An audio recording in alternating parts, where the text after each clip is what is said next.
Looking for a brew unique to you? Find it at Kroger. Discover distinctly different chameleon organic ground coffee with flavors like Guatemala and Dark and Handsome. They're so organic, so sustainable, and so good. Visit Kroger today to get yours. Bundling home and car insurance with Geico is so easy, your neighbors are probably already doing it. But who? Look for the signs. Do they have a home and or car? Are they saving lots of money? Do they seem unusually happy? Do they have a child named Geico? Geico! Dinner time! Have they recently purchased a drone? That's unrelated to the Geico thing. I just really like to try one. But if you notice these other things, you may want to ask them how easy it was to bundle with Geico. Bundling is easy with Geico. Just ask your neighbors. Welcome to the Boneyard with Steve Robertson. As always, I am your good friend and host, Steve Robertson, here on the magnificent Monday edition of the Yard. It's been a good weekend. Hope it has been for you guys. Well, been a productive weekend. Got some rest in too, which was much needed. So as a result, I'm able to get you guys to show up tonight for you early morning drivers. I'm going to do my best to kind of continue to do that. It's just when we're not in season, sometimes it's kind of difficult to do it. You know, when I get off of a baseball game, I come home, I'm already juiced up about the game, want to talk about it, that sort of stuff. And so it's kind of easier to stay up, man. But it's summertime. A lot going on. Got to get the yard work done. Got out there and did some weed eating today and all that good stuff. Got hot. Love getting hot, man. That's why I live in the South, right? Just so I can go out there and enjoy that humidity whenever I want to. Enjoyed it for a little while today. Enjoyed that air conditioner after even more. Hope that you guys are able to stay cool. Got some rough weather on our way, too, and I mean that I keep up with Stan Dora. I don't know if you guys do. Stan's a huge Mississippi State guy, but he's also kind of a weather buff, a storm chaser. And so Stan, I always follow Stan on Twitter just because Stan kind of keeps me abreast of what's going on. I'm the kind of guy that I get kind of reclusive, man. This is the truth. You guys see me out and about and you think, man, Steve's always so social, but sometimes I need some time to kind of chill. And so when I'm at home working on books and that sort of stuff, it's easy to kind of unplug from the world. And so social media is kind of my window to the world. And Stan kind of keeps me abreast of what's going on. According to Stan, we're going to have some very summer weather here this week. So going to be some hot heat indexes. Take care of yourself. Take care of your pets. Be smart, for sure. I want to thank you guys, too. The Blooms of Oleander, that's the latest book in the Robertson family of literature. Up to number 5 on the Mississippi bestseller list. Thank you very much. I had one bookseller reach out to me and said they believe that is the highest they've ever seen a poetry book on the list. That's pretty cool, I got to say. First time I published any poetry. So there may have been one other book, and the lady that is Mississippi's Poet Laureate had that book. So pretty cool. Very happy with that. And listen, if you guys haven't picked it out, let me encourage you. Some great Mississippi bookstores have that book available. Of course, Bookmart and Cafe downtown. You can call them and get personalization. If you want to order from them, they'll ship. Easy to get it out to you. Or you can go by and pick it up if you live in the greater Starkville area. If you live in the Mississippi Delta, go to Turnrow. They have signed copies of all 4 of my books. It's Flim Flam, Stark Villains, Alpha Dogs, and Blooms of Oleander.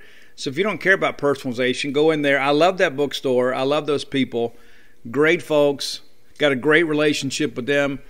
Again, I was there recently and signed all of their stock. So they have full stock of all 4 books. So if you're in the Mississippi Delta, go by pick those up. And then Lemuria Books in Jackson, one of the finest bookstores in the country. I will be there August the 7th. That's just here in a couple weeks. I'll be there to sign books from 2 until 3-ish. So if you guys are still hanging out at 3, I'll hang out too. I got nowhere to be. Got any ball games to cover right now. Might do 1 or 2 more dates this summer, and then we're going to shut it down and get ready for football. Got a lot going on with all that stuff, too. We'll be doing game day signings every day, every game day that we're in Starkville. And then, of course, the holidays will be here before you know it. And so I want to give you guys a bit of an update, too. I worked hard over the weekend on Dogpile. We're getting there. We're getting there. After this week, I'll be right at the halfway point. And so what's going to happen is today I will go through and, reproof and re-edit and kind of touch up these first 8 chapters. And then I will send those in to my agent who will then put it through the editorial process. And so they're going to be working on that while I'm finishing the rest of it. And then I'll go back and and I'll send those chapters in, and then as I'm working through those changes for the first 8, they'll do the rest. And so the hope is, again, to have this thing out in November. That's the hope, to have it out to you guys in November. Plenty of time for Christmas. That's why I'm working so hard. That's why I haven't done Facebook Live as much, and it's been more difficult to do the chats over on Gene's page, because I'll be honest with you, by the time I get through the day writing the Gene's page stuff and working on the book and taking care of the kid and all that sort of stuff, I'm ready to go to bed. So sometimes I have to work on the show. You have to make myself stay up and record the show. So I don't want to do it in the mornings, because what happens is I get up in the morning and everybody starts calling and texting and emailing. So right now there's nobody calling and texting me at midnight. And so you guys have got me all to yourself. And so it's easier for me to get this thing done, because you know how it is. You get up in the morning, you start chasing the day. Next thing you know, you look up, it's noon. The day's getting away from you. So I'm a very task-oriented person. Every day when I get up, I have a list of things to do. And I would say 9 times out of 10, I get that list done. Every once in a while, I have to punt one thing over. I'd remind you guys, too, one of the most changing moments in my life, I attended a Franklin Covey planning class when I worked for Holligmeyer's Furniture. It's called What Matters Most. And it really changed the way that I go about life. It really did. Because you got to plan. There's so many people out there that go through an accidental life, and that used to be me. You just suit up, show up, and then just kind of handle the day. And then you get to the end of the day and you don't have much done. You look around, oh man, one day we got to get this done and that done. Well, those things never get done if you don't plan to take care of them. And so I plan a lot. Now, I am surrounded by a lot of people that are not planners. And it's frustrating for me, because I plan. And so there are times that I have what's called a tickler file. It's one of those things that, one of the skills I learned in that course is, so there are things that I want to follow up on later. And so I file it away in my tickler file for a week or 2 weeks or a month or whatever. And then I go back later and I say, hey, did you guys ever get this done? Or do we ever get this done? Where are we on this? And I guess people think that I just remember all that stuff. I don't. I don't remember all that stuff. But because I am a little more organized than most, I can go back to that. So let me encourage you, if you're not a planner, if you're an accidental life person, maybe looking at taking one of those courses. I don't know if they still offer them or not. I'm sure you can find, maybe a YouTube video or something like that. But I remember it's a guy named Brian Ragland that trained us on that class. And it made me realize, too, that, you got to plan personal goals, too. Not everything has to be business related, but you got to plan. Whether it be a vacation or whatever. So, well, one day we're going to do this. One day we're going to take the kids to Disney. One day we're going to go to Hawaii. Well, one day never gets here. Because every day is just like the last. It gets to be all accidental. It's just like, the day starts working us instead of us working the day. And so one of the things that I have found that kind of frees up my mind is when I think of things, I used to write them down. I used to keep like a pad on my nightstand. I don't do that anymore. I got my notes on my phone. So when I think of things, I'll either text myself or put it in my notes and say, hey, let's get this done. And then it frees my mind up to kind of focus on what I'm working on. And not to mention, too, that a lot of times I'm with family, and all of a sudden something hits me, oh, man, I forgot to return that email. So rather than do it then, I'll just send myself a text, and a little bit later I'll go back and check those things. So you didn't expect to get that today, but there you go. A little life advice for you. Plan personal goals. I remember, I'm going to chase this rabbit trail just for a second. I remember this guy, Randy, I cannot remember his last name, but Randy said one of his goals is he wanted to coach a AAU Junior Olympic volleyball team. Right? I don't know, whatever your passions are. But that was one of his personal goals. And he said for many years, all of his goals were based on work and on business. And so there were things that he was passionate about, so he began to kind of make some goals and to take some steps towards that stuff and made tangible goals. And then a couple years later, not only did he coach an AAU Junior Olympic volleyball team, they won the whole thing. So how cool is that? And I began to that was a life lesson for me, because if he had never allocated some time or planned and kind of used his time as a resource to do things besides work, that probably never happens. And the crazy thing about it, guys, he didn't have a kid on the team. Didn't even have a kid on the team. How many of us go coach because it's our kids, right? Or it's our neighborhood or whatever, or we're just kind of in the habit or somebody pays us to do it. He was a volunteer coach, played volleyball, I think at a D3 school, maybe in a D2 school, and absolutely loved it. Loved the game, wanted to stay engaged, wanted to stay involved with volleyball. And so he just began coaching club teams, just on his own. Didn't make any money doing it, probably cost him money to do it, but he loved the game. And then eventually he won a national championship. It's like it was an amazing thing. It really is. And I remember watching it all happen, because 2 years prior, he was telling me that's one of my goals. I want to do this. And then 2 years later, he did it. It's amazing. And so I share that too to share with you this. When I got ready to move to Starkville back in 2014, I had so many people that asked me, what are you most excited about? What are you going to do first? And, I said, guys, I really want to tell the Mississippi State story, because I think we are so unfairly represented in Mississippi's literary history. I don't think we've ever really had a chance to tell our side of the story. And so that's what I'm going to do. That was the goal I had. I said, I'm going to do it. Didn't know how I was going to do it. Didn't know how to go about it. Didn't know how to get books published. Didn't have an agent back then. All I had was a desire and a will. And I thought I had the know-how. How little did I know back then? I really didn't know what I was getting myself into. But that was what I wanted to do, and I worked, and I fashioned my craft a little bit and sharpened the saw as best I could, and did a lot of writing exercises to kind of expand my horizons as a writer. And then out of the blue, Paul Brown found me and said, "Hey, you ought to write a book about this Ole Miss stuff." This is a guy that's written several books and has even had New York Times bestsellers, and he believed in me and gave me an opportunity. And so I said, you know what, this is my chance.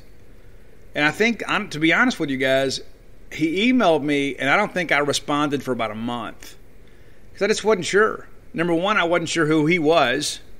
Also, too, didn't know what his motivations were, but also thought, too, can I do this? I mean, it's always been a goal of mine. It's always been one of those things that I used to wander around every day, and I would think, maybe not every day. There's some times when you get a little bit nostalgic or whatever, and you start thinking about end of life, and I said, man, I don't want to be that guy laying on his deathbed and say, you know what, I never wrote that great book. I never did this. I never wrote the great American novel. I never did that. I never achieved my full potential. And so when I wrote Flim Flam, and it was as successful as it was, and I'm very grateful to all of you people that purchased the book for yourselves or others. We did sell a lot of books. It kind of filled that need in me. It's kind of, okay, this was a long-term goal that I had, and it changed my life. And now here I am working on book number 5. It's incredible to me. I'm going to have 5 in 4 years. I don't know if there's anybody. There's not another Mississippi writer as prolific as me, and I say that, with no, haughtiness or arrogance. But I've had a good run, and I'm happy about it. And I believe Dogpile, the new one, is going to be the best-selling book that I've ever written, because I know what a special moment this is for all of us. And I shared with somebody the other day, this is the book that I was born to write. And so I'm taking my time as best I can, but I'm working exceptionally hard. And this one's going a lot faster. And some people say, well, Steve, I don't understand how it's going so fast. Well, I'll tell you, it's because all year long, I had the forethought to save every interview that we did. Every single interview all season long, I kept them all. Kept all my notes. When I went places, I wrote things down. I'm just kind of thinking, you know what? If we win it, I want to be prepared. Because if we win it, we're going to write another book. This is supposed to be my year off, and I'm going to have 2 on the market in 2021. How crazy is that? But, back when the ladies nearly beat Notre Dame, my agent's like, hey, listen, if we win it, we need to write a book here.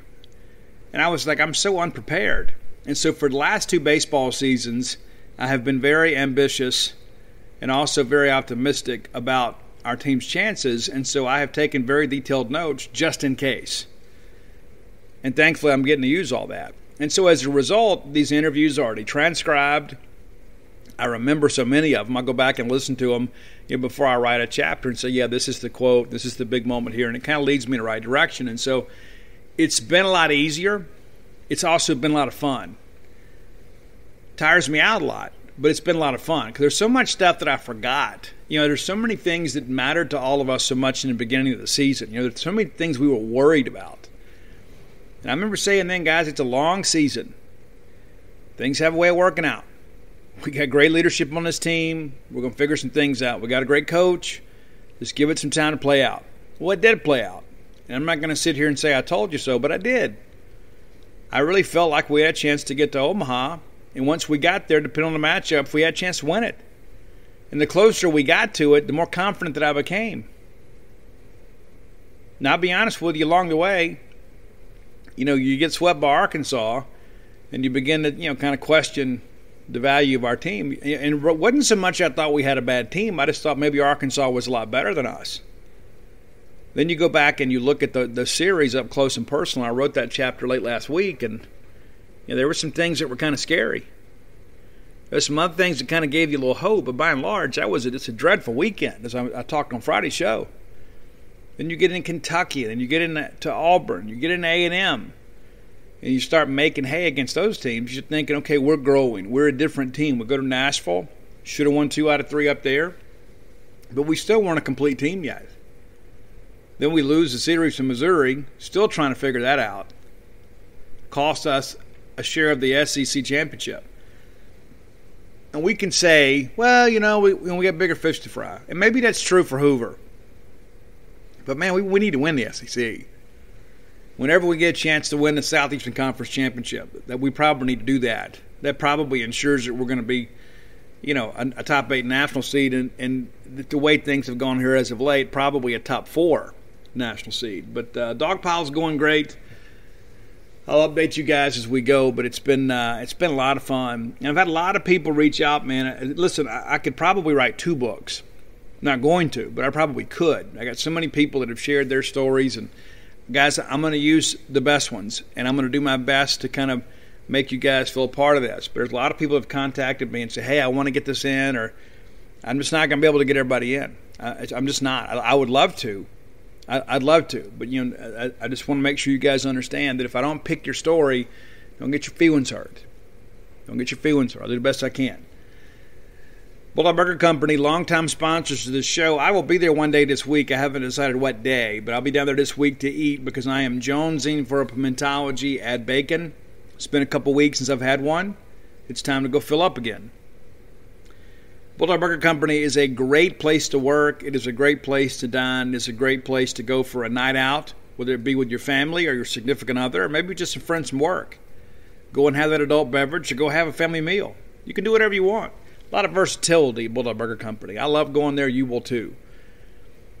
University Drive here in Star Vegas, Gloucester Street there in Tupelo, and then Lake Harbor Drive in Ridgeland. About halfway through your meal, it'd be smart to go ahead and let them know, hey, we're going to be getting chocolate shakes to go. Trust me, you'll be glad you did. Bulldog Burger Company, the place where people go to meet. M-E-A-T.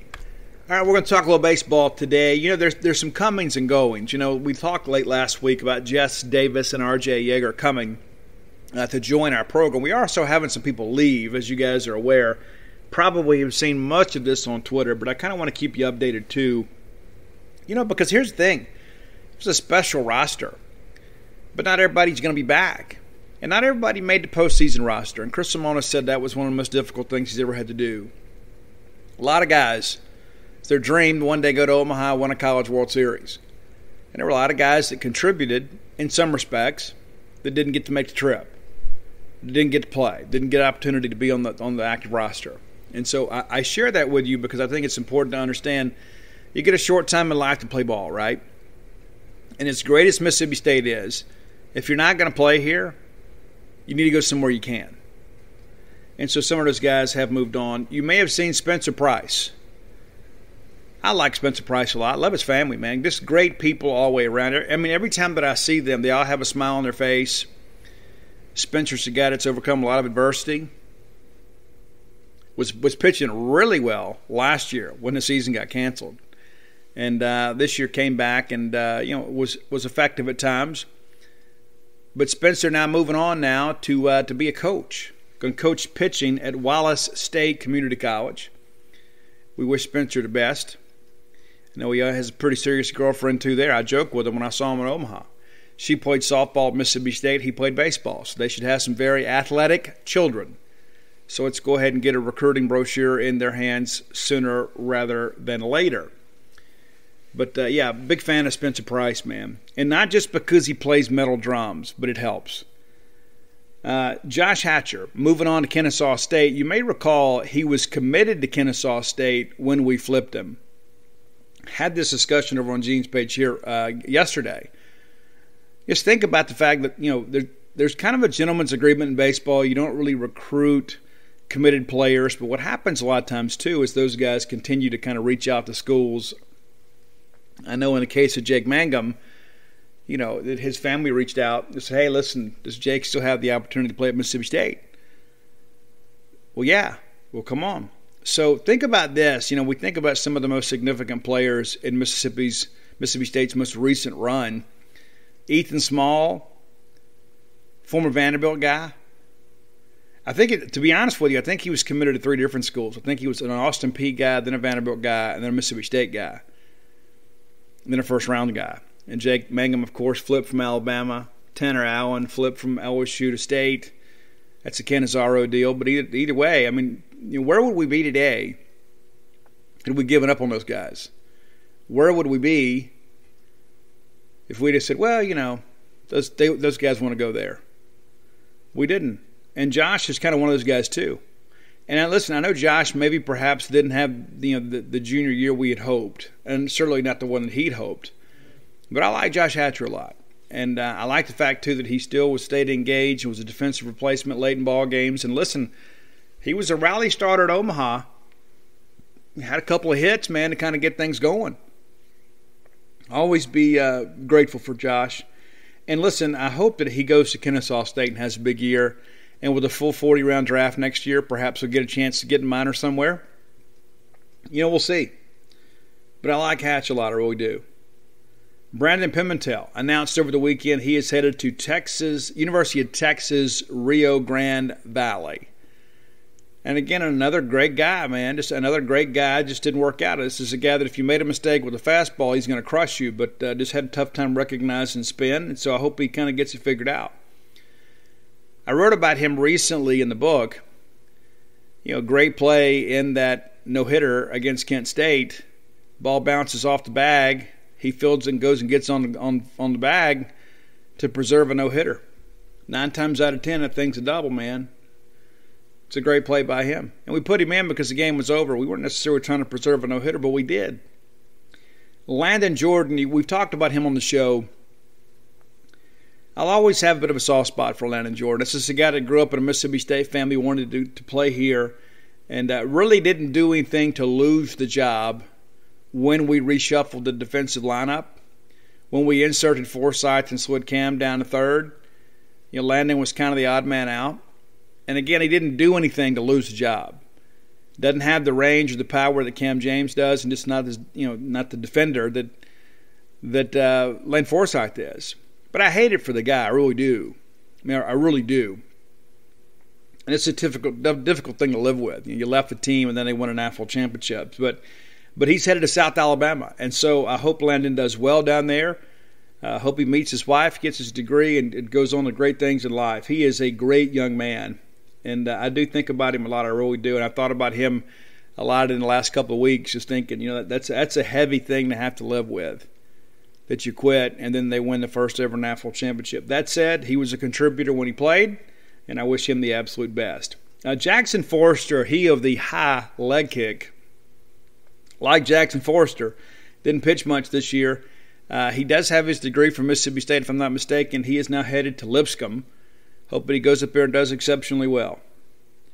There's a lot of guys that come, and you have high hopes for them, and it just doesn't work out. And with so many guys on the pitching staff this year, it's difficult to get innings for everybody. And that's the thing, too. I had dinner with a good friend here recently, and we talked a little bit about that. When you come to Mississippi State, you better be able to play. Because if you can't play, you're not going to get too many opportunities in a game to figure it out. It just doesn't happen that way. Ask Eric Sarantola.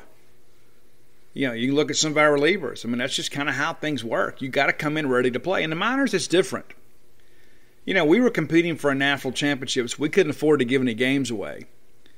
Nobody cares who wins the AA, minor league baseball championship. I guess maybe the city that hosts it, but what they're going to do is they're going to take a guy out there and say, hey, listen, this is your game, and you're going to go out there and pitch, and you're going to figure it out.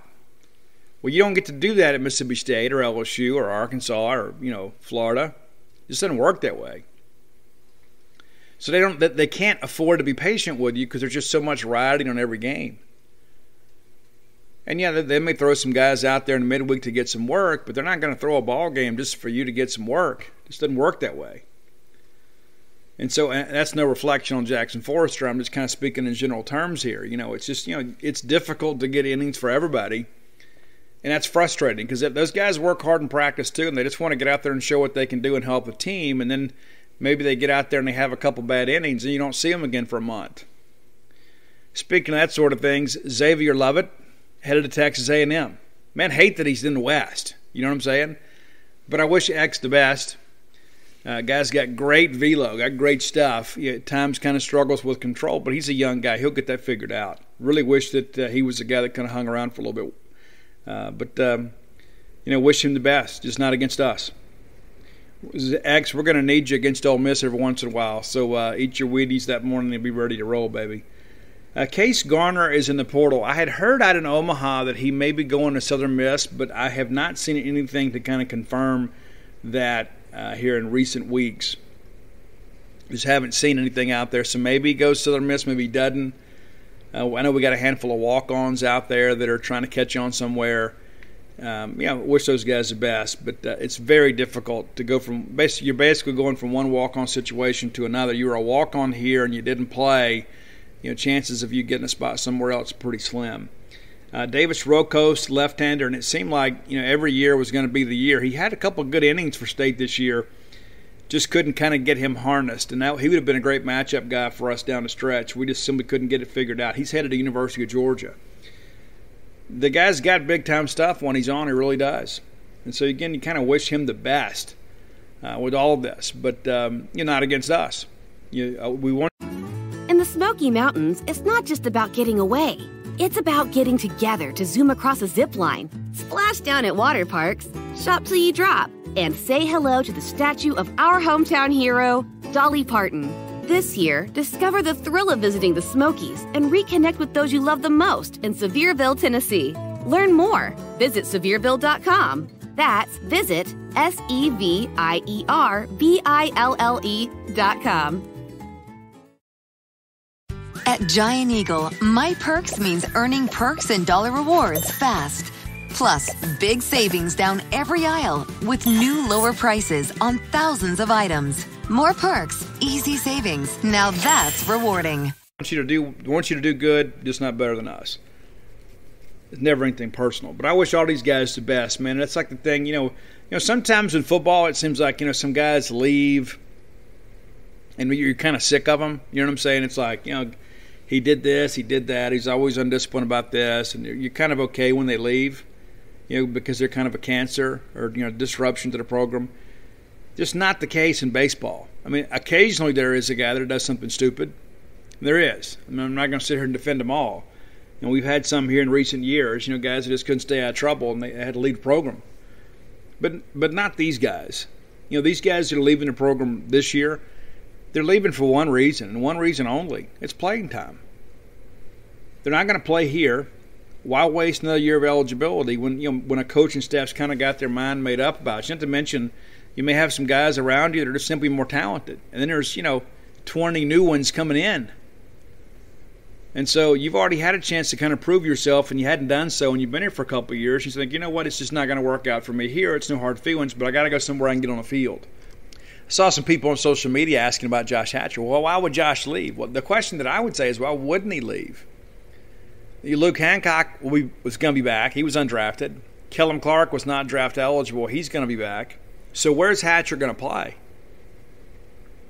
Well, Steve, he helped out a little bit. He did. But, if you've got 1 year of eligibility left, would you really spend it as a defensive replacement on a team even as great as Mississippi State? He's already won a national championship, right? I mean, he'll always have that. He'll have that national championship ring. Well, now he's got to do what's best for his own future. And if that means going to a place like Kennesaw State where he can start every day, a chance to get live pitching every game, then that's what he needs to do. It's not now just about the college experience. It's about his future. He has to think about what is best for his professional baseball future. And you're just simply not going to get drafted as a defensive replacement. Just not how life works. You're a senior. You were an undrafted senior. You got something to prove. You're not going to prove it as a reserve. You're going to prove it on the field. And so I wish Hatchie the best, man. I absolutely do. Think a lot of Josh Hatcher, man. And I go back to that 2018 Super Regional at Vanderbilt. There was a big walk that he got in there late. And people forget, too, we had Rowdy and Jake both hitting in the order then. So basically they had to see 3 straight left-handers. Josh starts a rally. We end up winning the ball game. That at bat was huge. Huge. Not just for that season, not just for that game, but in many respects the trajectory of our program. Tanner Allen and Rowdy Jordan, Josh Hatcher, never ended a college baseball season anywhere other than Omaha, except for the 2020 season when we canceled everything. But all that started by beating Vanderbilt and Nashville in a Super Regional, and Josh Hatcher was a part of that. Josh is a guy, too, that, there always just seems to be just a little something. Just a little something that needs to be tweaked. Something in his approach. But the guy's got skills, and I wish him the absolute best. I really, really do. All these guys. I mean, there's no hard feelings against any of these guys. And, every one of these guys made a contribution this year to this national championship. May have just been in a midweek game, saved an arm for the weekend or whatever, but every one of these guys made a play to help us this year. And that's one of the things you look at, too. That just it makes it almost – it's sad in a way, too, because you think, man, I wish it would have worked out better. Yeah, they won a national championship, but I wish they would have had, maybe the opportunity to play a little bit more. But, with all these stacked rosters, with all the COVID guys coming back, I mean, it's just so hard to get at bats for everybody. I think Chris and Goat and Fox did the best they could, especially in those midweek games when the games got extended, to get those guys some ABs, to get them in there and let them swing a little bit, reward them for working hard in practice. But I'm excited. I really am. I'm excited for us. I'm excited for them. And, they'll always be Bulldogs. They'll always be able to come back and be recognized at halftime of a ball game and say, hey, Mississippi State's 2021 National Championship team. These guys are a part of that. So thank you guys for your contributions to Mississippi State baseball. We wish you the best as we move forward. All right, today's top 10 list brought to you by JohnnyPacker.com. That's right, JohnnyPacker.com. If you're looking for sunglasses, and you should be, I just got my new ones in, and it's like I forget how great it is to have quality sunglasses. Mine got broken when I got back from Omaha and had to get some other ones, and it was difficult. I was tired of squinting. I'll be honest with you. Every time you go outside, the sky's so bright and it's so hot and the sun's in your eyes and you're driving up down the highway and it's just like, man, where are my sunglasses? Don't fight that yourself. Go to JohnnyPacker.com today. Go today. Stop putting it off and order yourself some sunglasses. High quality eyeglass wear, great construction, fashionable frames. It's perfect. All these frames are named after Mississippi towns with the exception of the Omaha frames, and maybe that's the way to go. Reward yourself with some high-quality eyeglass wear today. You can get prescription lenses. You can get the blue light glasses. You can just get regular sunglasses. Maybe you're better than me. Maybe you've got better vision. Maybe you don't have to get prescription lenses like me. But whatever you need, whether you need script glasses or you don't, you can find it at JohnnyPacker.com. And by being a loyal Boneyard listener, we'll give you a phrase that pays, and that is Boneyard. That unlocks 10% savings. Also a good reminder, too, that every purchase, there's a portion of all the profits that are donated to the Cystic Fibrosis Foundation. John Packer himself has suffered with that affliction his entire life, and he's doing what he can to help others. So not only are you doing business with Bulldogs, which I highly recommend, not only are you getting a great product, but you're also contributing to a great cause. Again, that's JohnnyPacker.com, promo code Boneyard. And listen, if you see that your favorite frames are sold out, don't panic. Just hit the Contact Us link and let them know they'll get them on order for you. It's been a great run, for sure, JohnnyPacker.com. And so today's top 10 list requested by John Packer, and I actually had somebody else planned for today, but John tweeted at me and Roy and said, hey guys, How about a Blind Melon top 10? And then Blind Melon liked the tweet. How can we not do it? We have to do it now, right? I mean, if Blind Melon comes out and endorses that request, we don't have any choice in the matter. We have to do Blind Melon today, and we're going to. So I want to share with you guys, too, Blind Melon came out, in a time in my life, man, when it seemed like I was searching, I guess, for a lot of things, because life was fresh again to me. It was a second chance at life for me. And I discovered Blind Melon. And it changed a lot for me, too, because, lyrically, it kind of hit me right where I was. There was so much of that, especially that first album, that just really was the right album at the right time in my life, where I was able to receive every single message.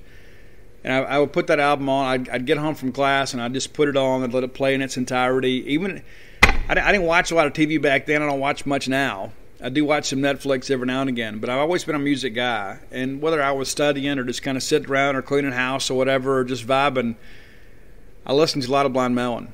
And that first album, it's just one of those. The people always talk about, hey, if you're trapped on a desert island, what are 10 albums you would take? Well, that first Blind Melon album would be one for me, just because emotionally, it's just one of those that has, maybe this spiritual connection in some respects for me. And the fact that a lot of these guys are from Mississippi also matters to me, too. I don't know why it matters so much in music for me. Like if I find that there's a Mississippian involved in literature or in music or in movies, I root for them. I just do. It's different for athletics. It just is. And maybe it's because I'm a hater. But anytime that we have Mississippi musicians going out doing cool stuff, man, I'm a fan. I absolutely am. And Blind Melon's one of those bands. I had a chance to see them with the original singer before they left and got discovered. And then all of a sudden they get Shannon Hoon in the band. And Shannon has a legendary voice, and his sound is unmistakable. And I think that's one of the reasons the whole thing works, man. It's those great lyrics sung by a great singer that's sung with his soul. There are a lot of people out there that may be vocally more gifted, but there was just this redeeming quality in Shannon Hoon's voice. And one of the saddest days for me is when Shannon died. He was there to show in New Orleans, and people used to say that New Orleans got the better of Shannon, and he had his own demons, and there's all these fans that are lined up and trying to peer in the glass of the Blind Melon bus, and they couldn't see him, but Shannon was laid up in their dead, and it's a really sad story. It really is. I have not seen the documentary All I Can Say, but I plan to. And after going through these lists today, I really feel like it's something that I need to do. So a couple of honorable mentions. Some people wondered if I could put together a top 10 Blind Melon list. You're kidding yourself. Honorable mentions: Drive, Walk, and The Pusher. Drive, Walk, and The Pusher. That Drive song was really special to me. I used to ride up and down Highway 49. Sometimes I would drive down to Biloxi just to go to the beach and see the ocean at night, and then drive back home. Just because, gas was about 86 cents a gallon back then. Just get in the car and drive down there. Get a cup of coffee or whatever, and get a pack of smokes and drive down to Biloxi and just go look at the ocean for a little while and just sit there and enjoy the moment, get back in the car and go home. And that song Drive from Blind Melon always reminds me of those trips. All right, number 10, off the Nico album, it's Soul One. If you're not familiar with that one, let me tell you, this whole list, I guarantee you there's going to be a lot of people that say, Steve, I knew a few Blind Melon songs. When you listen to this list, you will have listened to some of the best Blind Melon songs that there are. Soul One is probably one of the more underappreciated songs in the catalog. Number 9, off the second album, Soup, is the song Galaxy, and I absolutely love the chorus on this one. The music is great, the diversity and everything else, but the chorus, I think, is some of Shannon's best work. I think it is quintessential Shannon Hoon, and I think you'll love that one. Again, Galaxy is one that maybe the casual fan doesn't know, because everybody knows a couple songs, but these are the ones you're listening to today. These are going to get you up to speed with true Blind Melon fandom. Number 8, the song Soup, ironically not on the album Soup, it's on the album Nico, and I assume it was just maybe probably one that was left over, but I like that one a lot too.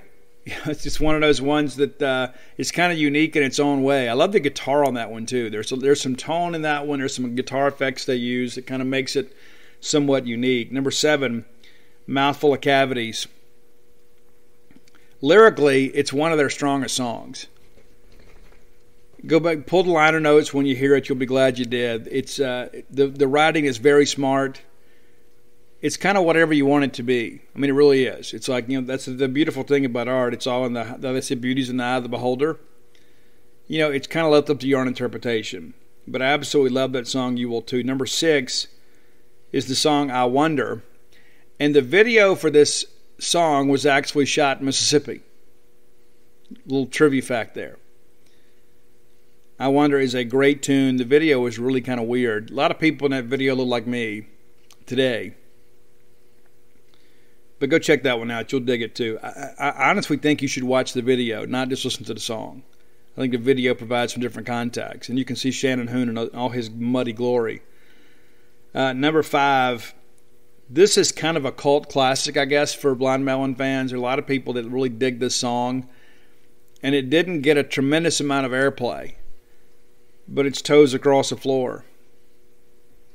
And to me, that just sounds country anyway. It just does. But that's also off the second album, Soup.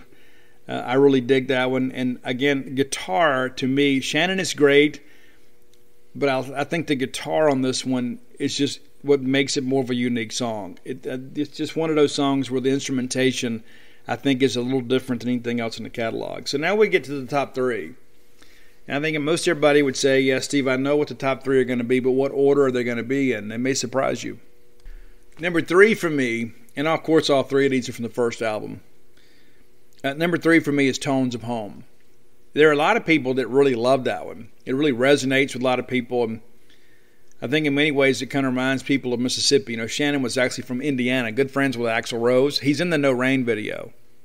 Or excuse me, he's in the Don't Cry video. He might be in No Rain too, but he's in the Don't Cry video on top of the tower, singing back up with Axl. A lot of people wondered who was that guy? Who's he? It was Shannon Hoon, and Axl Rose kind of helped him get discovered. But Tones of Home is one, I think it kind of reminds, Shannon, even though he was from Indiana, he was one of us. He really was. And if memory serves me correct, the place they lived and rehearsed in Mississippi was called the Happy House. And you guys from West Point, maybe you correct me if I'm wrong. But I think, if based on what I have heard from people that in bands from Mississippi that kind of affiliated with those guys too, that the best years of Shannon Hoon's life were probably the time he spent in Mississippi, which I think is pretty cool. Number 2, probably number 1 for most of you. And it would be so easy to pick this number 1. And I love it. I absolutely do. I can still see the little bee girl out there finding her own tribe at the end of the video. But it's No Rain, and it's the one that put them over the top. They went from being an unknown band to being national superstars all because of that video. And the song is phenomenal. But everybody kind of, it was relatable because the B-girl's kind of kicking around the city and she's kind of out of place. Next thing you know, at the end, she finds her people. And that's kind of how we all are. We all kind of go through life trying to find out where we fit in. And that video, I think, kind of reinforces that. At some point, you do find it. You do find your tribe. But I think the writing on No Rain is so completely underrated. I don't think people give that song enough credit for how the genius behind the writing. But number 1 for me, and maybe perhaps if there is ever like a soundtrack of my life, this is on it. And it's the song Change. And ironically, when I was first listening to this album, I had a dual tuner stereo. Yes, back in the days where you had your CD player, and then you had your receiver, and you had an EQ, and you had all this other stuff, and you had tape deck. And I had a channel that was bad, and for years, I guess that's probably not right, maybe a year, I would listen to the song, and the right tuner was out, and so it began a cappella for me. And so all you have is Shannon coming in singing. And so to me, that made the song even more profound. But it's a song Change. And maybe it's because of the fact that my life was going through many changes at the same time And even to this day, I listen to this song, and it takes me back to 215 North 34th, Hattiesburg, Mississippi, which is a place where I kind of rebuilt my life. And this song was a big part of that. I always felt it was like a song of empowerment. And I actually want to share some of the lyrics. I'm not going to sing them for you, not today. But it's the part, it says, I don't feel the sun's coming out today. It's staying in. It's going to find another way. As I sit here in this misery, I don't think I'll ever know. Lord, see the sun from here. And as I fade away, they'll all look at me and then they'll say, hey, look at him. I'll never live that way. And that's okay. They're just afraid to change. And so those are the things that I think about in life, is like there's so much of that when I was much younger, I placed so much value on the opinions of other people. I kind of lived my life for other people. It's like, I wanted other people's approval. And so I did things and acted a certain way. And it becomes a very liberating experience when you start living for yourself. And I don't mean selfishly for yourself, because obviously there are people in my life that depend on me. And so I live for them as well. But at the same time, too, they wouldn't love me. They wouldn't love me the way they do if I was just faking it and putting on this charade. They love me for who I really am. That's a very, very liberating feeling, to know that you can be yourself and still be loved. And for a long time, I thought that wasn't who I was. I thought that wasn't how life worked. I got to go out here and kind of conform and be everybody else. But I'm a free spirit, man. I love life, and I love my life, and I love all the people that are in it. And so a lot of that belief kind of goes back to that time in my life when the song Change from Blind Melon was my favorite song in the world. So that's top 10 list. And I always get a little preachy sometimes with these bands that mean a lot to me. And it's because of the fact, too, that I just feel such a connection with these music. So John Packer, thanks so much for the suggestion. And Blind Melon, thanks for liking the tweet. Hope you guys like our list. But as Mississippi guys, we're proud of all the other guys, all the other Mississippi guys that went out and made it. And a very tragic situation with Blind Melon, but a great band that it was done far too soon because of Shannon Hoon's untimely death. And so again, if all you know is maybe Tones of Home and No Rain, this is your list today. You will be absolutely amazed at all these great Blind Melon songs that maybe you've never heard or are unfamiliar with. And so I'm so happy to share them with you, giving the gift of Blind Melon. If you have an idea for top 10 lists, reach out, let me know. I'm on all forms of social media at Scout Steve R. If you are looking for previous lists, and Gordon has kind of got us up to date on some ones that I did before Roy kind of took over the mantle there, and I'll tweet some of those out. But go to Spotify and search Dogmatic 67. That's DAWGMATIC 67, and you can find those lists right there. And real quickly, before we move on, I want to share some numbers with you. I also want to thank Izzy Malderbaum for putting it on iTunes for you guys, too. I actually met him Friday. He came to the book signing at Book Martin Cafe. Had a chance to visit with him. So good to meet you. And I already knew his lovely wife. And I joke with him, too. When I said, this is your wife? Well, congratulations. But, yeah, Izzy, thanks so much for putting stuff on iTunes for everybody that maybe aren't Spotify. So I want to give you guys the top 10s, right, real quickly. So it's amazing how many of these we've done now. I mean, it is absolutely ridiculous. And I guess counting today, we're at 217. 217 of these top 10 lists. That's a lot of lists, man.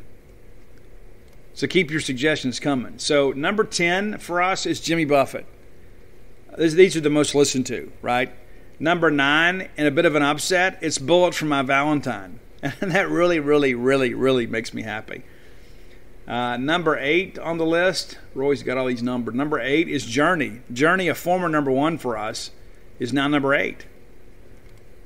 Let's find number 7 here. It's the Black Crowes. You guys like Southern rock. Of course you do. Number 6 on the list, you flip down here and find it. It's Phil Collins. How about that, Uncle Phil? Appreciate your contributions. Number 5 on the list, Waylon Jennings, also a former number 1 for us. And just so you guys, I know you're curious. How about 17,064? That's the impressions on that list. It's crazy. 17,000? All right, that was number 5. Let's find number 4 here for you. Number 4 was the Zach Brown Band. That makes Roy really happy. That was his suggestion. 17,351. Number 3 on the list is Creed. And many of you say you don't like Creed, but you're wrong, because 18,603 of you listened to our list or looked at our list. How about that? 18,603. All right, number 2, a more recent one, and I guess he could take over. We'll see. Number 2 is Chris Stapleton, 19,094. How about that? But number 1, and this makes me really happy as well, it shocked Roy. It really did, because most of the bands on this list he was unfamiliar with. And I think it also, too, it reminds me, too, that rock and roll is still the king. But it's recent rock covers, 19,436. That's the most impressions we've had on one of these lists, 19,436. There you go. That's your top 10 list. And so I'm eager to see where Blind Melon ends up. But that number is staggering to me, over 200 of these. But, we'll keep going, man. You guys like it. I get so much feedback when I go out and speak to people. I say, Steve, I love a top 10 list. I've had other people say, you know what, Steve, there's so many bands that I'm unfamiliar with. When I get out and do my yard work or I'm cleaning up the house, whatever, I put on the Spotify list, and I have found some new songs that I really like. That makes me happy that we're actually adding some value to your life. Next segment of the show brought to you by closewithblair.com. You need to go check that out today. Many of you have Steve, I want to buy a house. I just don't know that if what I qualify for, how do I even go about the process? Well, that's why you go to a mortgage professional like Blair Chandler. Blair's a longtime friend of mine. He will do a great job for you. Blair has been in the business 21 years. There's a lot of people just kind of getting into it, and listen, best of luck to them. But you know what? You need to entrust your mortgage with somebody that knows what they're doing, okay? And that's Blair. Blair Chandler has worked for Fairway Mortgage, and that's not a fly-by-night mortgage company either. It's not. And Blair in the top 1% with Fairway, one of the top 5 mortgage companies in all of America. So whether you're looking to make a purchase or a refi or maybe buy a fixer-upper, and maybe you always wanted to do that but you don't know how to go about it, well, that's where Blair comes in. His expertise is unmatched. Go check him out today at closeblair.com. And listen, you got questions, he's got answers. And listen, I believe in doing business with Bulldogs, right? And you know how I feel about that. We should support each other. Blair, very much a Bulldog. He's a state grad. He's a season ticket holder. He's got a place up here. This guy's true maroon. Let me give you Blair's phone number. And if you don't have time to write it down, just remember, go to closewithblair, BLAIR.com, closewithblair.com, and Blair will get you going. Let me give you Blair's number. And he made mention, too, many of you guys are going broke buying NAFL championship gear. Why not refi your house, buy some more, right? Go and take out a second mortgage and just maybe set up a trophy room with all your championship gear. Add like a den or something, or a man cave. Give Blair a call today, 601-500-2344. Again, that's 601-500-2344. Okay, so most of the Mississippi State affiliated players have already signed their Major League Baseball contracts. The long guy I think that hadn't signed is Christian McLeod. And he may have signed, and maybe they haven't released terms yet. I know Jim Calais and those guys do a great job releasing. I haven't seen anything on Christian yet. He is expected to sign with the Twins, though. Eric Sarantola really did well for himself. Eric Sarantola, slot value was about $390, I guess. He signed for $500,000, a $500,000 signing bonus. That's a great start at life. And listen, Eric did not have a great year this year. The raw materials to be a great pitcher are there. But for some reason, we were unable to get it out of him. And listen, it's not a matter of physical skill. It's not a matter of God-given ability. It's just a matter of him kind of finding some confidence in himself. And so we talked about earlier, in the minors, they've got time to work with him. They've got time to kind of let him get out there and get beat up a little bit and kind of figure some things out. They're not competing for a national championship in rookie ball. So they can afford to let him go out there and get beat on and walk the ballpark if necessary to kind of figure out what he's doing, let him work through it. And I wish Eric the best. Again, this is a great young man. really happy this worked out for him. I'm sure when he lost his spot in the Bulldogs weekend rotation, I'm sure there's a huge part of him that said, you know what, there goes my draft dreams. There they go. Well, here they are. Worked out okay. Will Bednar, as we mentioned last week, signed for $3.65 million. The slot was right at $4 million. Talked to a college baseball insider, and they said that probably means they already kind of had a draft deal made in advance of the draft. Probably like, hey, we want to take you. What are you looking for? So either way, he's been introduced, probably already gotten most of that money. Eager to see what he's going to do in the minors quickly. I really am excited to see what he's going to do because Will is a guy that's got plus stuff, great spin rate on a fastball, a guy that can play the fastball up. There's a lot of that was the pitching philosophy for years: keep the ball down, keep the ball down. Well, now that spin rate has become such a bigger thing, people have kind of begun to learn that you can play the fastball up if you've got proper spin rate, and that's what you've got with Will Bednar and with Eric Sarantola for that matter. Rowdy, of course, signed for $125,000 with the Mets. That's right at slot, if I remember correctly. TA signed for $247,500. That's almost half of slot.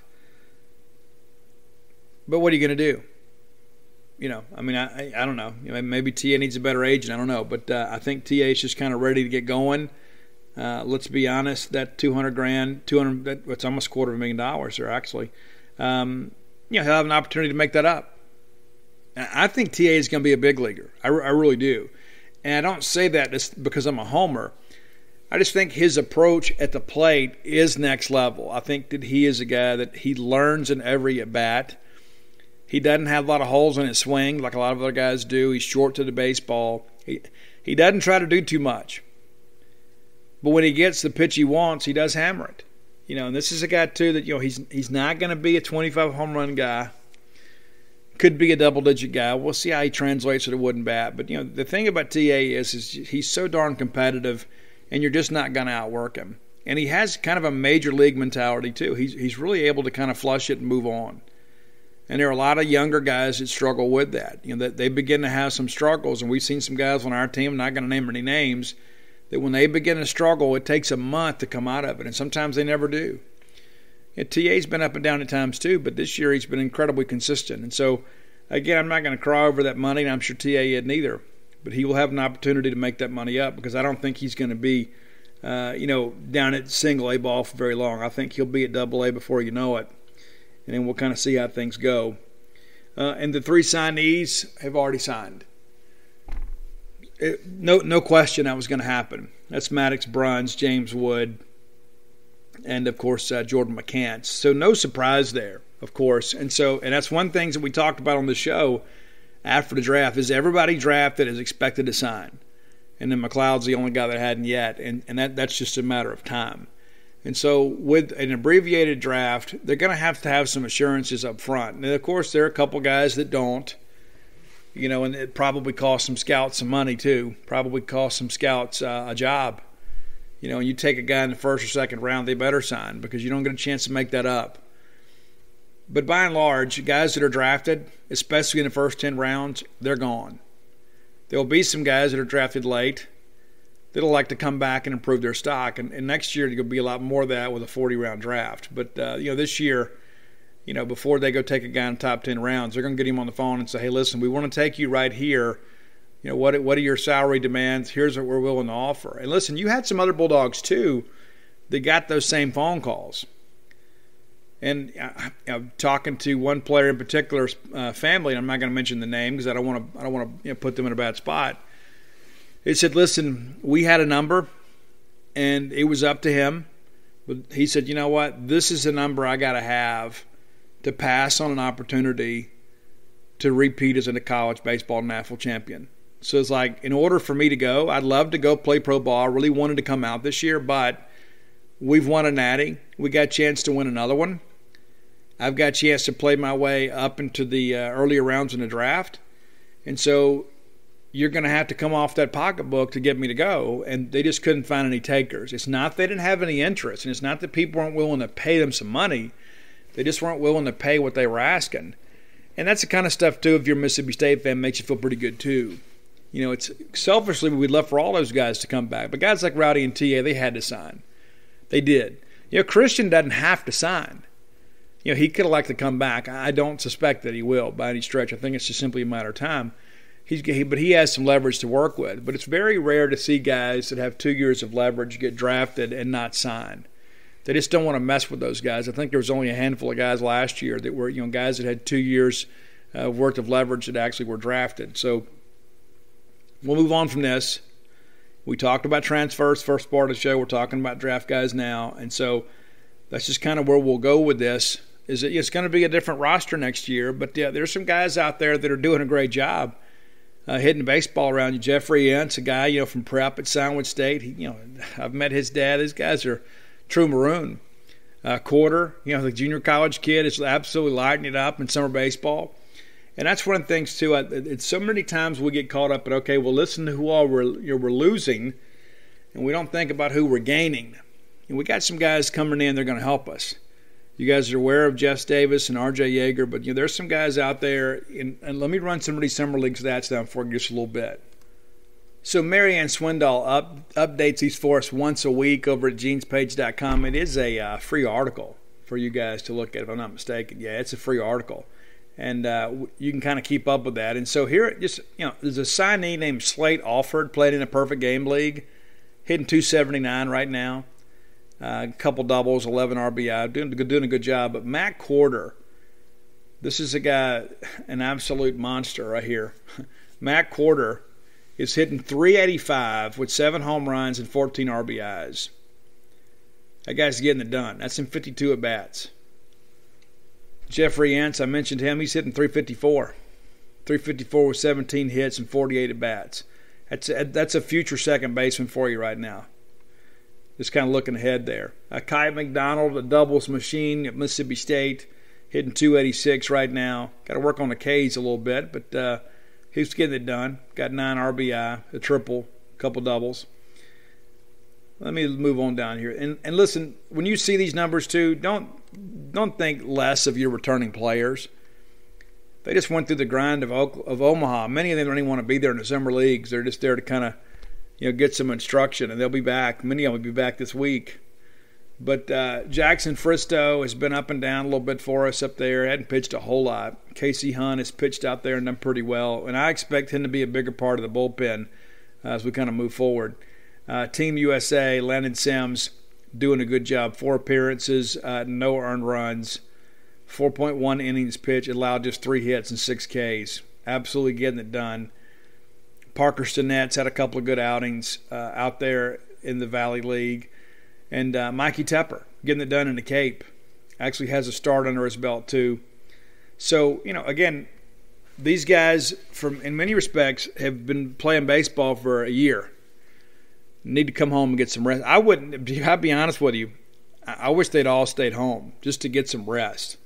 You know, some of these younger guys that maybe didn't pitch at Omaha, yeah, let them go out there and get some innings and kind of eat that stuff up. But Cam James and, you know, I guess the guys on Team USA, you got to let them go. It's kind of a once-in-a-lifetime type experience. But, you know, I would suspect if Cam James wasn't playing for Coach Polk, he probably is at home kind of resting and working out, getting bigger and stronger.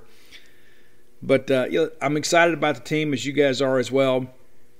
Look forward to talking more baseball as we get into fall baseball a little bit later this year. But listen, we're not going to spend a lot of time updating it as we go, but I'm interested to see what Quarter is going to do. Because with Jess Davis coming in, you know, when you bring that guy in, you don't sign him thinking he's just going to be a defensive replacement. Not a guy that was a leadoff hitter that's got the stolen base tools that he has. Got to get the swing and miss down a little bit and kind of get his on-base percentage up a little bit, but that guy's a real threat.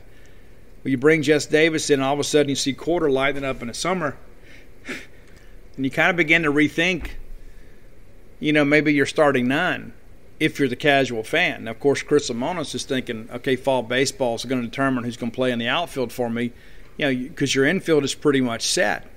You know, you bring in R.J. Yeager, he'll compete at short, probably end up at second. And so, but outside of that, the outfield's pretty much wide open.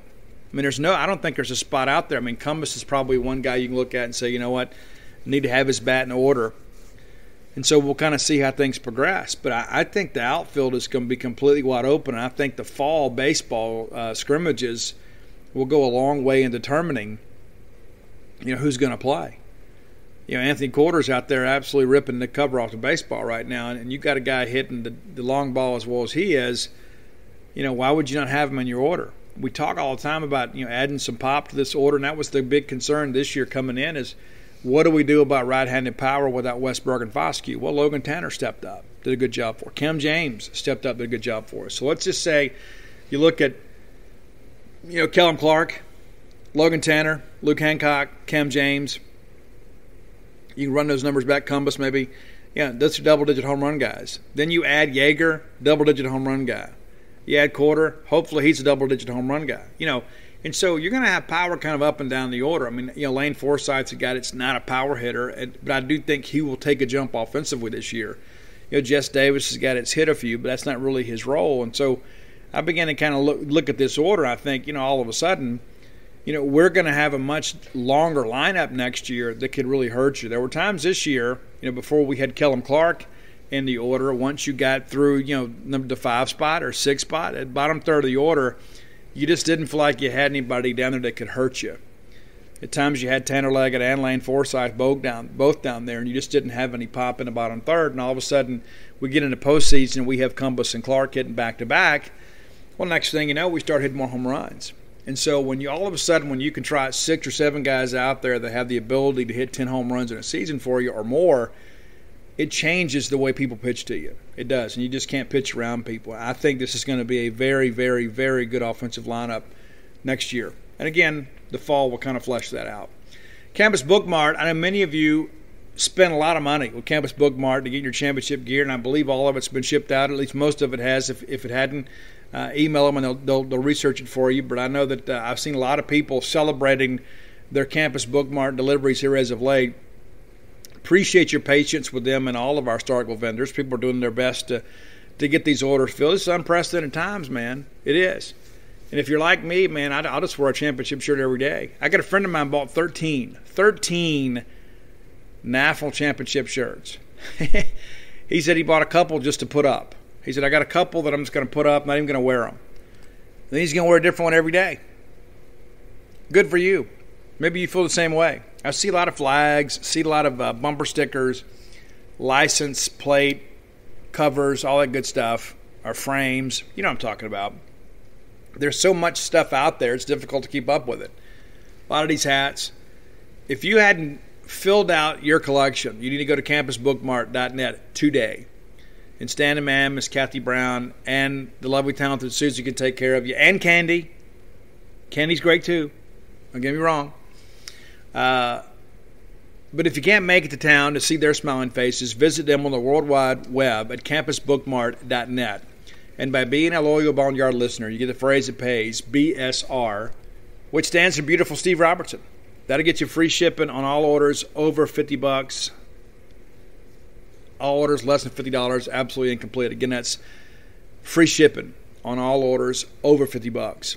And listen, if you're going to Campus Bookmart to load up on National Championship gear, you're going to spend more than $50. I had somebody tell me yesterday they spent $350 trying to figure out how to explain that when the bank statement comes. Yeah, I think it'll be okay. Maybe I don't know your situation. But again, campusbookmart.net. Promo code BSR to get free shipping on all orders over $50. All right, so let's talk a little bit more about this Texas OU stuff. And that's the thing, too, that I've learned about this. So there are a few things that I'll share that I have learned, and there's a lot more. I think we all kind of feel the same way. There's more that we know than we can prove, right? And so I believe the fact that all this leaked out during SEC media days means that the leak was somewhat agenda-driven. There are some people kind of pointing the finger at Texas A&M. It's like by doing it now, it kind of forces everybody to talk about it. I do think the first steps that were taken, I think Ross Bjork was at SEC Media Days. I don't know how many other ADs were there, but he was there. which makes me think that perhaps this was kind of orchestrated. And I think initially it made A&M look like they were scared of Texas. And maybe they are. I don't know. I think it's good for college football when Texas and Texas A&M play. I used to watch that game. And I know Texas said, we'll never play you guys again as long as you go to the SEC. And now they're trying to join us. But I think it's good for the game that those two teams play. I think it's great. I think people want to see that matchup. Good, bad, or indifferent. Love rivalry games, and that's one of the better ones. But now all of a sudden A&M is saying, hey, listen, no matter how this thing shakes out, we know we're going to be ready. 12th man will be ready to compete against anybody that shows up.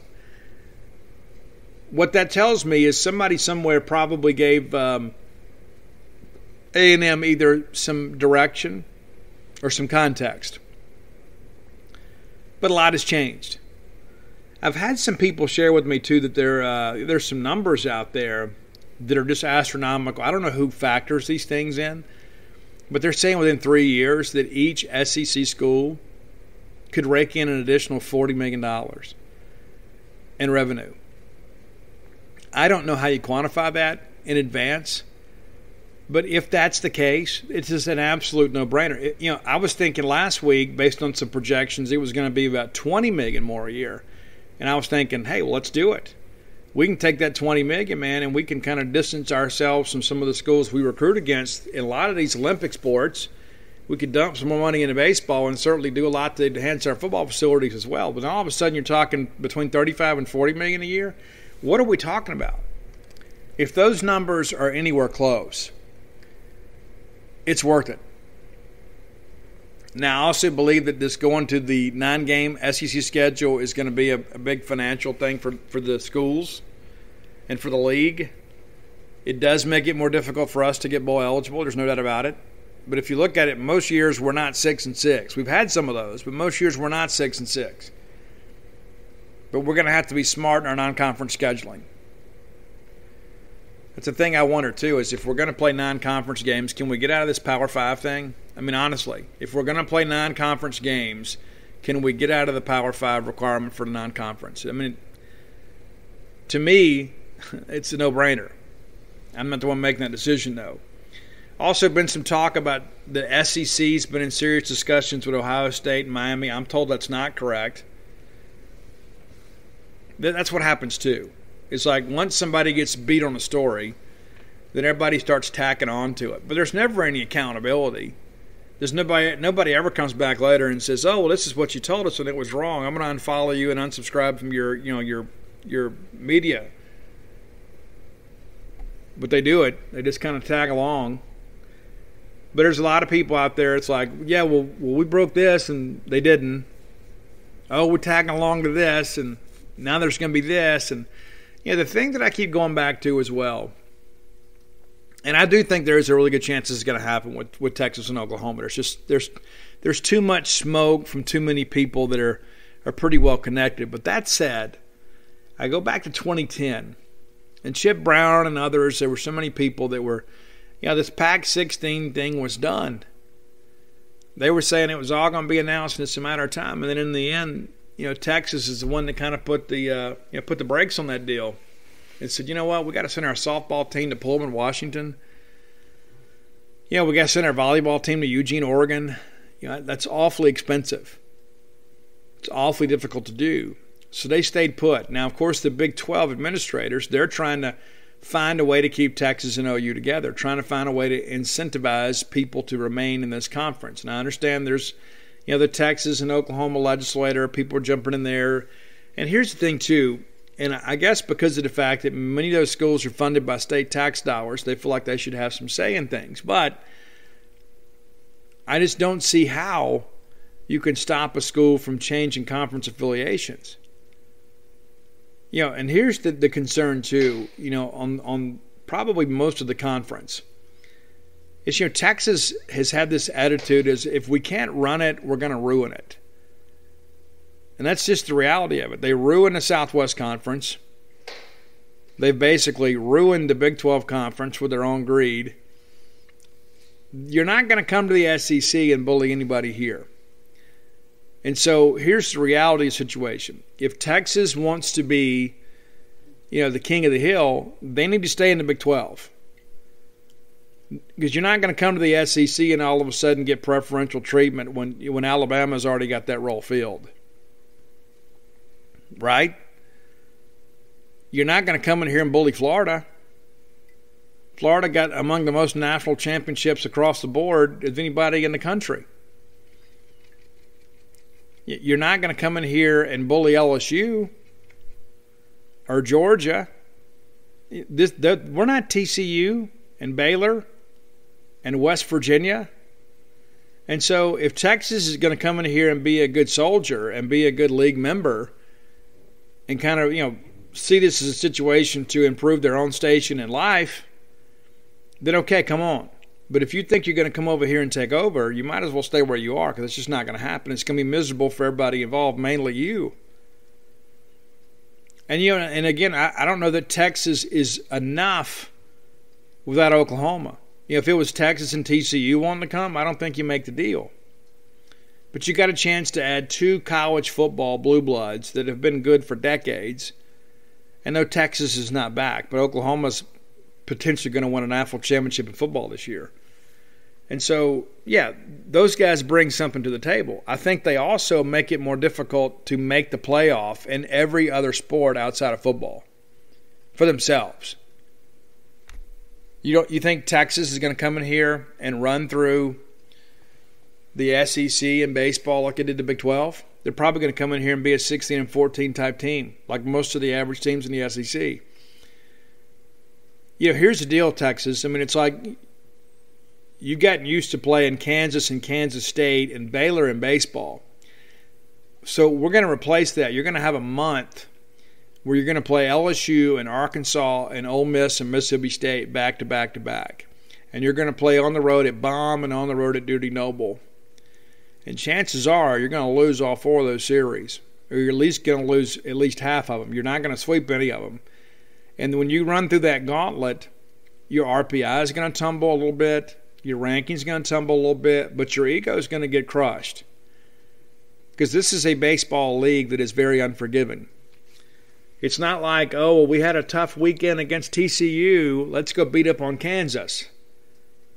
Let's go take 2 out of 3 at West Virginia. That doesn't happen here. Now, and God forbid, you got to play Vanderbilt.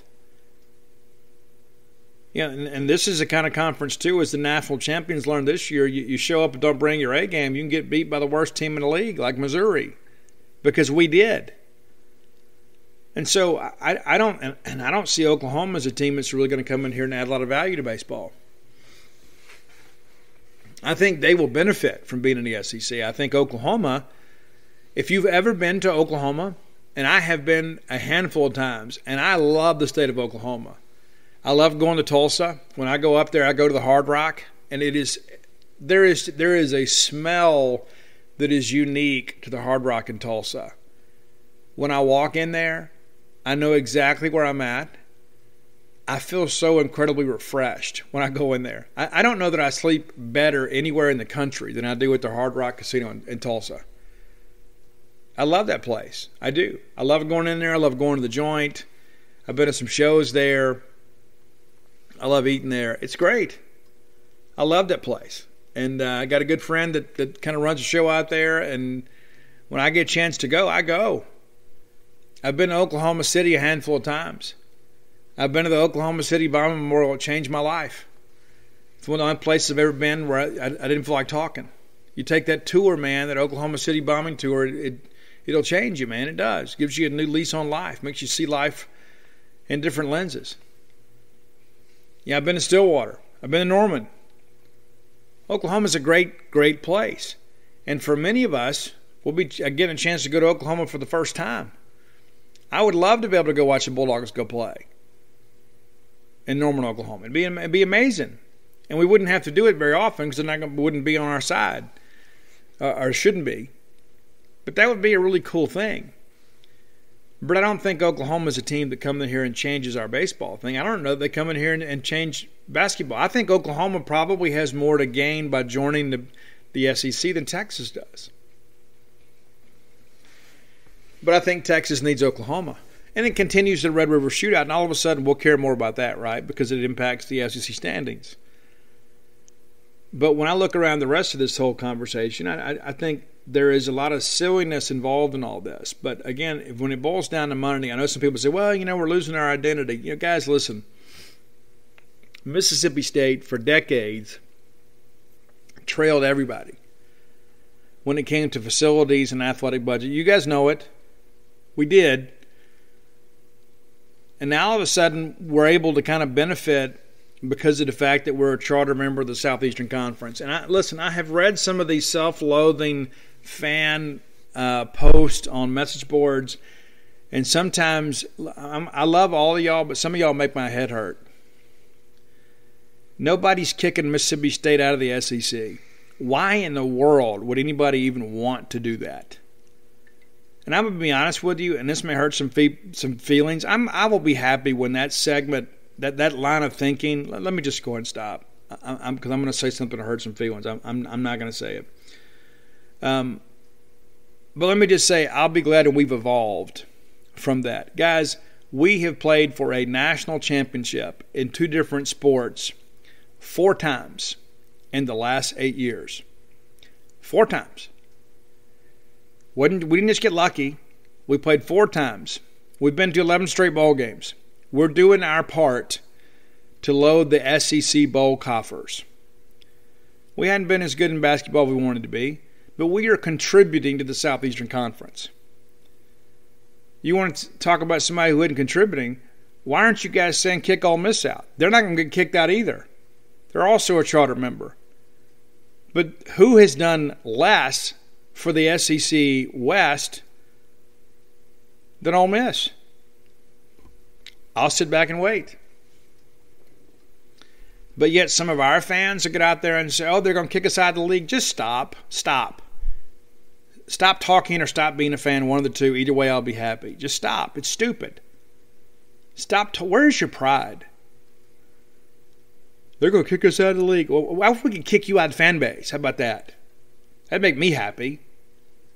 Stop posting on social media and stop identifying yourself as a Mississippi State fan if you're going to post that kind of trash. Again, I'm going to get fired up about this. I love Mississippi State. I'm proud of Mississippi State. We just won a national championship. A national championship. And we have fans, just a small number. Oh, they're going to kick us out. I'm going to move on. All right, so Portico, great friends, great friends that care about Starkville and the greater Starkville area. Brooks Bryan, former Diamond Dog outfielder, robbed a home run against the University of Washington to send us to Omaha. That picture is still floating around out there. I understand, according to his lovely wife, it's blown up in their living room. It sits like over the fireplace. It's like 10 by 15 or something.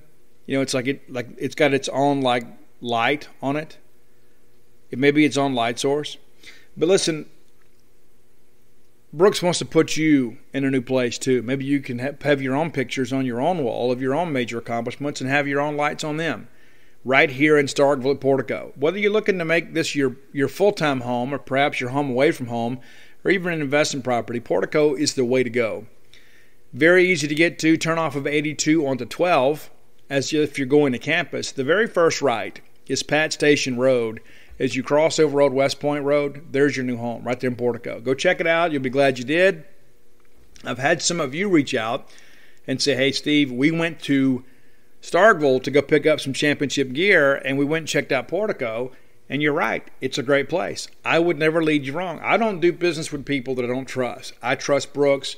Brooks is a guy, again, that is very committed to Mississippi State, wants to do what he can. Part of a great group of developers that are bringing a great place. And I've said before, if I was moving to Starkville now, that's where I would move.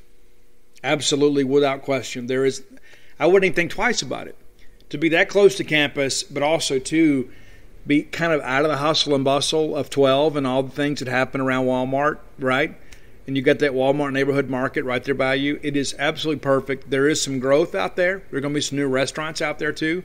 But you're kind of tucked away off of the highway. I think it's a great place to go, whether it be 2-bedroom, 2-bath, 4-bedroom, 4-bath. You're going to be happy you went.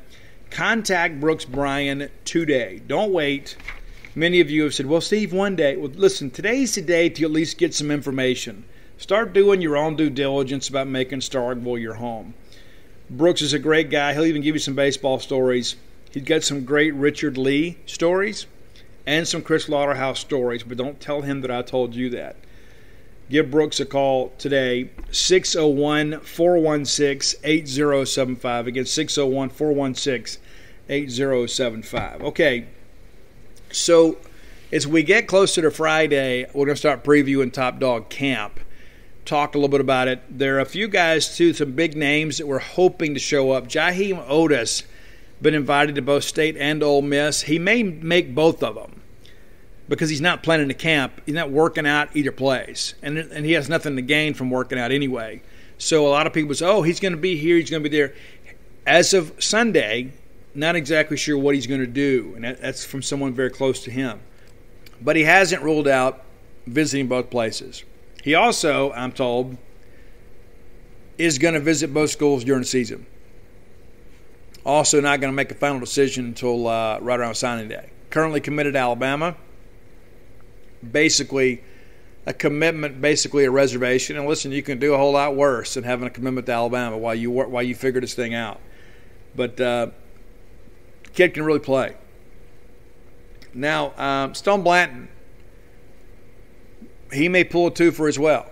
What's interesting, he named the top three here as of late. Mississippi State, it's been the prohibitive favorite throughout his recruitment. Ole Miss still trying to stay there a little bit, but you listed the top three, did not have Ole Miss listed. I still believe he's going to be a Bulldog. I don't think it's going to tarry on for much longer. There was some discussion that he might wait and take his final two official visits during the season and then make the call. I just don't think they're going to wait that long. I could see it happening this weekend. I'm not saying I'm expecting it, but I won't be surprised if it comes this weekend. I certainly think there's a good chance he does it before the season begins. I'm eager to see Stone in maroon and white. I think he fits what we want to do. I think he fits us culturally. That's why he committed to us in baseball already. I know some people say, well, Steve, he can't play baseball here and football somewhere else. Yeah, well, no duh. We all know that. But he's never backed off his baseball commitment. No point has he said, hey, guys, I'm not going to Mississippi State. I want to rethink this thing. Maybe I rushed it. That's never changed. He spent a lot of time on our campus. He'll get a chance to play both football and baseball here. And when you look at some of the schools he's considering, Mississippi State, Texas A&M, South Carolina, it's where's the baseball better? We just won a national championship. Maybe you've heard. All right, Bryson Hurst is the guy that was originally planning to be here. I'm told he won't be here this weekend. As of last week, they were saying he wasn't going to go anywhere this weekend. Listen, it's amazing how rides tend to work out late. You know what I'm saying? So I won't be surprised if he visits somewhere this weekend. Maybe Mississippi State, maybe Florida, maybe Ole Miss, who knows. I think he's a guy, too, that is not exactly sure what he wants to do, and he's a very impressionable young man. I don't say that in a negative way, but it's kind of like whoever talks to him last has the lead. He gets caught up in the moment, and I think that's one of the things, too, where the parents are very important in this process. His mom was expected to come with him to visit this time through. He was here in June, I think, with his stepdad, maybe, and I don't know the family dynamic as well as I should, but he was here with a male relative, and then they didn't want to make a move until Mom had a chance to see some of the schools, and so we felt really good about State's chances back then. But again, there's a lot of ebb and flow in the process. We'll see how things kind of progress. Xavier Harris, a guy that was considered a Mississippi State lean out of the blue, commits to Ole Miss shortly after State wins a national championship. And let me just tell you, Ole Miss people, this, and I mean this with as much sincerity as I can possibly muster. If you think that you getting the football commitment in any way diminishes our feelings about winning a national championship in baseball, you are kidding yourselves more than you have ever kidded yourselves in your life. That was not even a blip on the radar. And that's not to say that we don't want Xavier Harris, and that's not in any way an indictment on his skill or ability. We just won a national championship, and you went and got a recruit. Whoop-de-doo. Whoop-de-doo, man. It's like, wow. And it was so funny the way that the reaction was. It amazes me it's like, and I guess maybe those things too that, we have struggled for so many years to kind of reach the pinnacle of college baseball. We finally have, and it feels so good. And I think in many respects it's given so many of our fans so much more confidence. And I think these kind of things just don't impact us anymore, and they shouldn't. And my hope is kind of moving forward, we'll all have, a little more self-awareness too, and understand, we can do big things at Mississippi State. And I was talking to some people the other day, and they said, well, I just knew we were going to find a way to Mississippi State that thing up. And again, ladies, I'm going to tell you this again, and I mean this with as much love and sincerity as I can. Please marry a positive Mississippi State fan. Please do. Because we're trying to breed that negativity out of the fan base. I mean, if you can't be positive after we just won a national championship, the problem is not Mississippi State. The problem is you. So rest your insecurities somewhere else. Because the rest of us are going to enjoy this. Matter of fact, we may enjoy it the rest of our lives. We may never check up talking about the national championship. But if you can't be happy, if you are still looking for the one black cloud in the beautiful blue sky that is Starkville right now, after we just won a national championship, I don't know what I can do to help you, man. I don't think there is any help for you. I really don't. So we're going to move forward. And we're going to go win another national championship. I don't know if it comes this year, but we're not done hanging banners. And the difference between our banners and some other people's is we have a trophy that go along with our banners. We're not one of these kind of people that, hey, well, listen, Golf Digest named us #1, so let's go hang a banner. That's just not how life works here. We have a little more credibility and a little more pride in ourselves. We wouldn't lower ourselves to be named national champions, by Sport Magazine or something like that. It's just not what we're looking for. We got the real deal here, and we're going to enjoy it. And if we have to drag many of these self-loathing Mississippi State fans along with us, and so be it, that's what we'll do. But this has been the best decade in Mississippi State baseball history, and this is really just a beginning for us. And I'm excited about our football team, too. I think it's a good year this year. I think next year has the ability to be a great one. So when we come back on Wednesday, we're going to go ahead and start looking ahead a little bit, kind of previewing a season just a little bit, because I think we have squeezed just about all we can out of baseball for a little while. Not that we're tired of talking about it, but I'm ready to kind of turn the page now in many respects and kind of get to football. I could talk about baseball every day, but, football season is going to be here before you know it. It's, 5 weeks now? How great is that? How cool is it we win a national championship, we get to celebrate for a month, and the next thing you know, we're planning a tailgate. That is outstanding. Well, that's going to do it for today. Listen, I had 2 people message me, and I share this all the time with you guys, but if you're looking for Stark Villains gear, and I hope you are, go to starkvillains.com, and you can get those great T-shirts. You can get them in your school colors more times than not. Especially if you go to Starkville High School, you can get them in black and gold. If your kids go to Starkville Academy, you can get them in orange and blue. If you just love Mississippi State, you can get it in black and white or maroon and white. They're great. Get the hoodies. And I'm working on some other stuff too. You got to be patient with me on that. But Stark Villains. And listen, the books, easy to find, alphadogsbook.com. I signed a bunch of books last week. So if you need books and maybe you don't live locally, and you need to get personalized copies for a gift or for a friend or for yourself, go to Alpha Dogs, that's with a D-A-W-G-S, alphadogsbook.com, and put in the notes what you'd like it to say. I'll write whatever you want. That's it for today. Until next time, let's all live our lives in a way we make more friends than enemies, and people can see a difference in the way we live. Your car doesn't get much of a summer break. Bugs, UV rays, and pollen can all cause damage. Stay protected at WetGo with Weather Shield and a free month of unlimited washes. Just purchase your first month of WetGo Go Unlimited, and your second month is free. Wash as many times as you want. And when you choose our all-weather or showroom pass featuring Weather Shield, you'll say bye-bye to bugs all summer long. Sign up today at getgocafe.com/unlimited. Bundling home and car insurance with Geico is so easy, your neighbors are probably already doing it. But who?